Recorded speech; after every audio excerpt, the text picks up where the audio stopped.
Hello अस्सलाम वालेकुम। जैसे कि डायन ड्रामे का एपिसोड 20 का प्रोमो जो है वो लॉन्च हो चुका है। जैसे कि शबाब बहुत अच्छे से तैयार होती है ज़वार शाह के लिए, वो उसके साथ डिनर पर जाना चाहती है। यहाँ फौजिया और ज़किया जो है वो भी आपस में बातें करते हुए कहती है कि शबाब जो है वो अपने शौहर को लेकर इनसिक्योर हो रही है। उसे लग रहा है कि उसकी मोहब्बत में कोई शरीक कद्दार जो है वो पैदा हो गया है। यहाँ पर ज़वार शाह को वो जो है नेहा से दूर रखने की कोशिश कर रही है, जिसकी वजह से वो बहुत अच्छे से तैयार होती है, फूलों का इंतज़ाम करती है, बहुत अच्छा सा खाना बनवाती है। लेकिन ज़वार शाह जो है वो निहाल को लेकर कहीं डिनर पे चले जाते हैं, जो कि ऑफिशियल डिनर होता है। यहाँ पर जो है उसकी ननंद आकर उसे कहती है कि भाभी जो है वो दूसरी भाभी को लेकर जो है भाई जा रहे हैं। मैं यही समझ रही थी कि शायद वो आपको लेकर जाएंगे, लेकिन शायद वो भी तो भाभी है, उसे इंट्रोड्यूस करवाएंगे सबकी नज़रों में। यहाँ पर जो है शबाब ये देख कर जल बुन जाती है और कमरे में आके सब चीज़ों को तहस नहस कर देती है। ज़वार शाह जो है वो निहाल की तारीफ़ करता है और उसे इतना अच्छा तैयार और बने सवरे देख कर वो उसे कहता है इसी तरह खुश रहा करो, अच्छी लगती हो। वो फूलों के गजरे लेकर भी उसे देता है, जिस पर वो कहती है कि ये मेरा हक नहीं है साईं। लेकिन वो कहता है कि जो है तुम्हें क्या मालूम कि तुम्हारा क्या हक बनता है और क्या नहीं बनता, ये मुझसे पूछो,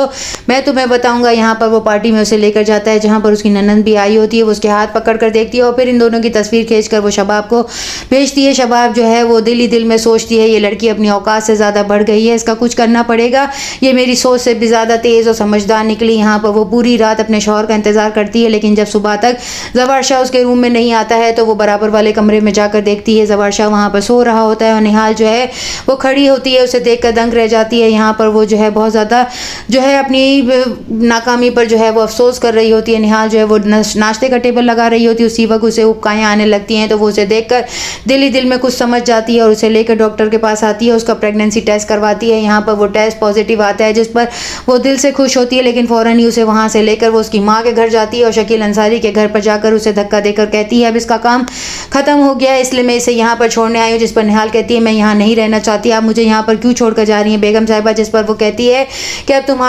तुम्हारी ज़रूरत हमें नहीं रह गई, तुम्हारा जो काम था वो पूरा हो गया, अब इससे ज़्यादा तुम औकात नहीं रखती हो, तुम यहीं पर रहोगे। निहाल जो है वो दिखाया जाएगा कि नेक्स्ट एपिसोड में जो अपनी माँ के सामने रोते हुए कहेगी कि मेरी मोहब्बत को दोबारा से मुझसे छीन लिया गया, क्या सारी ज़िंदगी जो है सब मुझसे मेरी खुशियाँ ही छीनते रहेंगे। जिस पर उसका बाप कहता है तुम पैदा ही दूसरों का हक छीनने के लिए हुई हो, तुम्हारी मनुसियत जो है वो कभी ख़त्म नहीं होगी। जिस पर वो कहती है बस कर जाए बाबा, आप वालिद होकर भी जो है मुझे हमेशा इसी तरह से टोकते रहते हैं। ऐसे ही घर आएगी, जिस पर ज़वार शाह पूछेगा कि निहाल को कहाँ छोड़ आई हो। जिस पर वो कहती है कि वो अपनी औकात से ज़्यादा उड़ने लगी थी, उसकी औकात बस इतनी ही थी और मुझसे बर्दाश्त नहीं हो रहा था और मैं नहीं चाहती थी कि उसके पर लग जाए, इसलिए मैं उसे उसकी औकात दिखाई हूँ और उसके बाप के घर छोड़ आई हूँ, उसका काम खत्म हो गया, वो इस हवेली में नहीं आएगी। जिस पर ज़वार शाह कहता है तुम बहुत गलत कर रही हो शबाब, तुम्हें ऐसा नहीं करना चाहिए था। यहाँ निहाल जो है वो रोते हुए दिल ही दिल में कहती है क्या मुझसे मेरी मोहब्बत इसी तरह सारी ज़िंदगी छीनती जाएगी, मेरी खुशियाँ जो है इसी तरह सब मुझसे लूट लेंगे। जिस पर ज़वार शाह उसे रोकते हुए कहता है तो वो कहती है कौन होती है ऐसी लड़की जो अपनी खुशियाँ जो है किसी और की झोली में डाल दे, लेकिन मैंने ऐसी कुर्बानी दी है, मैं इससे ज़्यादा कुर्बानी नहीं दे सकती हूँ। जिस पर ज़वार शाह दिल ही दिल में सोचता है